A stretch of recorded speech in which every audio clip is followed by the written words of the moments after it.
আসসালামু আলাইকুম। প্রিয় দর্শক শ্রোতা সবাই কেমন আছেন? আশা করি সকলেই ভালো আছেন। আমিও আল্লাহর রহমতে অনেক ভালো আছি। আমি আজকে আপনাদের মাঝে যে ভিডিওটি দিতেছি সেটা হচ্ছে নগদ অ্যাপসের বিষয়। দেখা গেছে রকেট, নগদ, ডাচ বাংলা আমরা সবাই ইউজ করি। তো নগদ অ্যাকাউন্টে ইদানিং দেখতেছি অনেকে অ্যাকাউন্টে ঢুকতে পারতেছেন না। লেখা আসছে কি জানেন? আপনার অ্যাকাউন্টটি হালনাগাদ করুন বা আপনার পুনরায় কেওয়াইসি জমা দিন।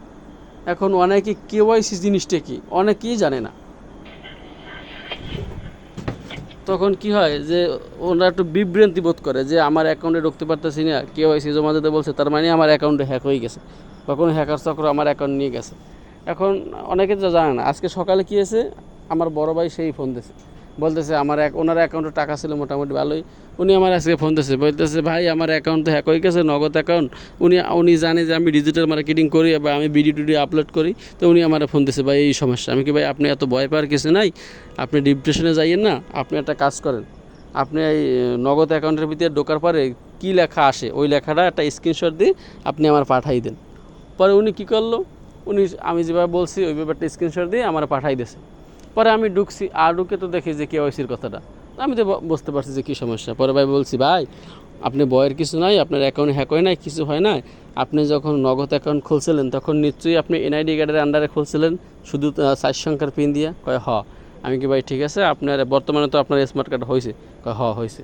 আমি কি, সুন্দর মতন আপনি নগদের সেটিংয়ে ঢোকেন, ঢুকিয়ে ওখানে লেখা আছে কেওয়াইসি পুনরায় জমা দিন। ওখানে আপনার ভোটার আইডি কার্ডের উপরের সাইড এবং নিচের সাইড দুইটা ফটোকপি দেবেন, দুইটা ছবি তুলবেন, ছবি তুলবার সাবমিট করবেন। সাবমিট করার পর আপনার ওখানে আপনার সম্পূর্ণ বিস্তারিত তারা A to Z কর্তৃপক্ষ দিয়ে দেবে। ওখান থেকে দেখবেন মাঝে মাঝে বানানে ভুল হয় বা সংখ্যায় ভুল হয়, ওইগুলো দেখবেন যে কোনো ভুল আছে কি না। সব কিছু ভালো করে জাস্টিফাই করবেন। করার পরে সুন্দর মতন আপনি কী করবেন, সাবমিট করে দেবেন। মাঝে মাঝে কিন্তু সিগনেচারও করা লাগে। যা যা বলবে কর্তৃপক্ষ ওইগুলো সব করবেন।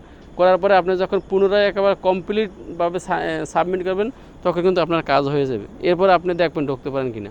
তা ওনারে আমি যেভাবে বলছি উনি ইনশাল্লাহ শিক্ষিত লোক, ওইভাবে করছে। করার পরে আমি কে বাড়িতে ঢোকেন তো, ঢুকছিবার হয়ে গেছে। আমি কি শেষ, আর আপনার সমস্যা নেই। এরপরে আমি একটা কথা এখানে মিস করছি, সেটা বলে, সেটা হচ্ছে আপনার কিন্তু নিজের ফেজের একটা দিতে হবে, ফেজের ছবি। মানে ফেজের ছবি আপনার ফেসটা হালকা একটু হাসি দেবেন বা চোখ হালকা উপরে নিচ করবেন এবং আপনার মাথাটা এদিকে ডাইনে বামে নাড়াচাড়া করবেন। তখন কিন্তু আপনার ছবিটা তারা ক্যাপচার করবে আর কি। স্ক্রিনটাও মাঝে মধ্যে নেই, সবসময় নেই, মাঝে মধ্যে না, সবসময় নেই আর কি। এগুলো টিক করে কেওয়াইসিটা আপডেট করবেন। তার মানে আমরা বুঝলাম কেওয়াইসি মানে কি। কেওয়াইসি মানে আমার তথ্য পুনরায় জমা দিতে বলতেছে। অনেকের বলে না, আমার বলে না, যেহেতু আমি স্মার্ট কার্ডের আন্ডারে খুলছি। যাই হোক, নগদের বিষয়ে আমি যতটুকু আপনাকে বললাম বা বোঝাবার চেষ্টা করলাম, যদি কোনো ভুল ভ্রান্তি হয়ে থাকে আশা করি আপনারা ক্ষমার দৃষ্টি দেখবেন। আর এইভাবে নিত্য নতুন ভিডিও পাওয়ার জন্য আমার একটা air multimedia official YouTube channel আছে। সবাই আমার চ্যানেলটি লাইক, কমেন্ট এবং সাবস্ক্রাইব করবেন। সবাই ভালো থাকুন, সুস্থ থাকুন।